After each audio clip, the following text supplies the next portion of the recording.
हाँ तो दोस्तों इस वीडियो के अंदर हम बाइक वो ग्रीन टेक के आईपीओ के बारे में बात करेंगे और जानेंगे कि इस आईपीओ के अंदर आपको अप्लाई करना चाहिए या नहीं। चलिए शुरू करते हैं।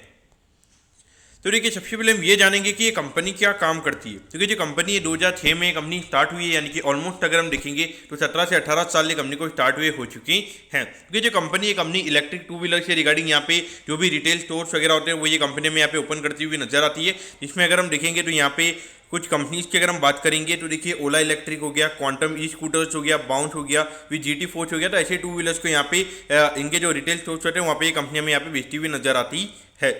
अगर हम कंपनी के भी अगर हम बात करेंगे, यानी कि जो कंपनी की जो ब्रांड है वो अभी कौन कौन से एरिया में भी यहाँ पे इनका भी प्रेजेंस है, तो देखिए तेलंगाना, आंध्र प्रदेश, तमिलनाडु, महाराष्ट्र और गुजरात, यानी कि करंटली अगर हम देखेंगे तो 5 स्टेट में हमें यहाँ पे कंपनी का प्रेजेंस यहाँ पे नजर आता है। और उसके अलावा भी यहाँ पे कंपनी को यानी कि कंपनी भी प्लान कर रही है कि उनको रायपुर, इंदौर, दिल्ली, चंडीगढ़, लखनऊ, प्रयागराज, पटना, भुवनेश्वर, नागपुर, तो लगभग अगर हम देखेंगे तो 11 स्टोर्स यहाँ पे कंपनी को और खोलने हैं लगभग। तो इसके हिसाब से यहाँ पे ये कंपनी प्लानिंग करी है और उसी के रिगार्डिंग यहाँ पे कंपनी का आईपीओ में आता हुआ नजर आ रहा है।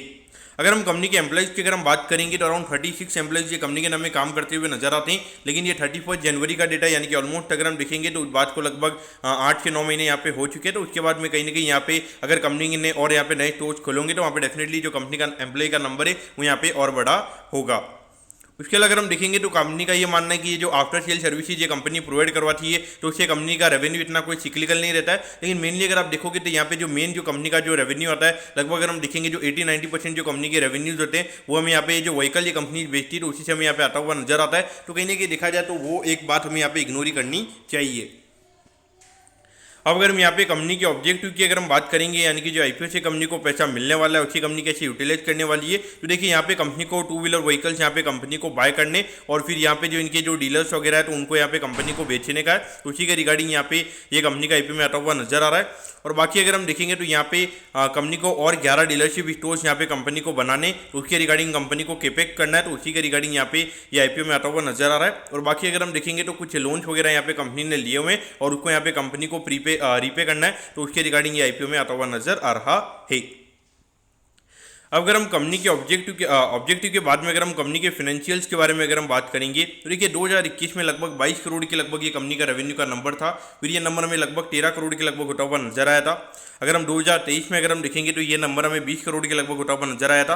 तो कहीं ना कहीं अगर आप देखोगे तो 2021 के बाद में 2 साल तक वो रेवेन्यू का नंबर हमें यहाँ पे कंपनी का नजर नहीं आता है। तो कहीं ना कहीं देखा जाए तो ये थोड़ा नेगेटिव ग्रोथ हमें यहाँ पे पर्टिकुलरली 2 साल के लिए कंपनी की नजर आती है। और अभी एकदम से अगर हम देखेंगे तो लगभग 9 महीने में कंपनी ने 18 करोड़ के लगभग का रेवेन्यू कर लिया है, जो कि इंडिकेट कर रहा है कि लगभग पूरे साल में लगभग 24 करोड़ के लगभग का रेवेन्यू का नंबर ये कंपनी कर सकती है। और जिसको अगर हम देखेंगे तो कहीं ना कहीं यहाँ पे पिछले 4 साल में हार्डली कोई ग्रोथ के नंबर हमें यहाँ पे कंपनी के नजर आते हैं। लेकिन अभी अगर हम देखेंगे जो ये 11 और ये कंपनी जो डीलरशिप स्टोर से कंपनी खोलेगी तो उससे कहीं ना कहीं मार्केट को डेफिनेटली लगेगा कि आने वाले टाइम पे एक अच्छे ग्रोथ के नंबर हमें यहाँ पे देखने को मिल सकते हैं। लेकिन अगर हम यहाँ पे कंपनी के प्रॉफिटेबिलिटी की बात करेंगे तो देखिए अराउंड 47 लाख के लगभग ये कंपनी का नंबर हमें यहाँ पे नजर आता है। फिर ये नंबर लगभग 15 लाख के लगभग हो गया था।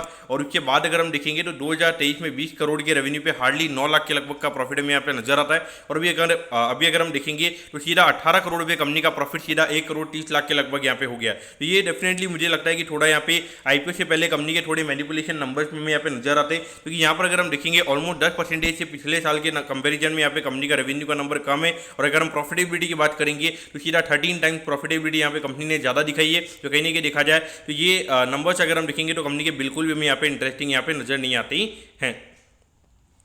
अब अगर हम यहाँ पे कंपनी के आईपीओ की डिटेल्स के बारे में अगर हम बात करेंगे तो देखिए 18 तारीख को ये आईपीओ में स्टार्ट होता हुआ नजर आएगा और 20 तारीख को ये आईपीओ में क्लोज होता हुआ नजर आएगा। अगर हम प्राइस बैंड के बारे में अगर हम बात करेंगे तो 62 के कट ऑफ प्राइस पे कंपनी में शेयर देती हुई नजर आ रही है। और 2000 शेयर का लॉट शेयर हमें यहाँ पे कंपनी का नजर आता है, यानी कि एक लॉट को अप्लाई करने के लिए यहाँ पर 1,24,000 रुपये यहाँ पर आपको लगने वाली है। अगर हम इश्यू साइज की अगर हम बात करेंगे तो 24 करोड़ 9 लाख के लगभग का आईपीओ का इश्यू साइज हमें यहाँ पे नजर आता है। इसमें अगर हम रिटेल कोटा की अगर हम बात करेंगे तो अराउंड 35% के लगभग यहाँ पे कंपनी का रिटेल कोटा है, यानी कि लगभग 8-9 करोड़ के लगभग का रिटेल कोटा में यहाँ पे ये कंपनी का नजर आता है। और ये जो कंपनी हमें एनएसई के एसएम प्लेटफॉर्म पर ये कंपनी हमें लिस्ट होती हुई नजर आएगी। अब अगर हम टाइम टेबल के बारे में अगर हम बात करेंगे तो देखिए 23 तारीख को आपको पता चल जाएगा कि आपको अलॉटमेंट मिला ही। अगर अलॉटमेंट नहीं मिलता है तो 24 तारीख को रिफंड मिल जाएगा। 24 तारीख को आपके डीमेट अकाउंट में शेयर आ जाएंगे अगर आपको अलॉटमेंट मिलता ही। और 25 तारीख को ये कंपनी में लिस्ट होती हुई नजर आएगी।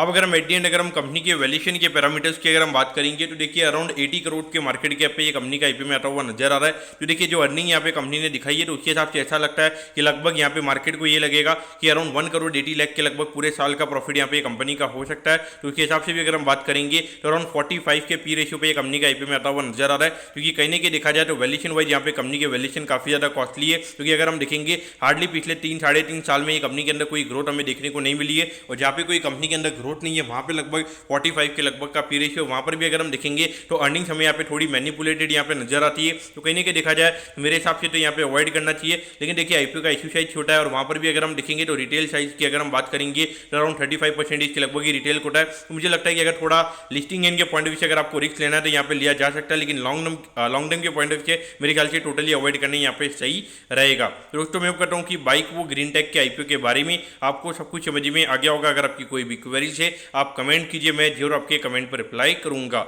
ओके दोस्तों, thank you, have a nice day.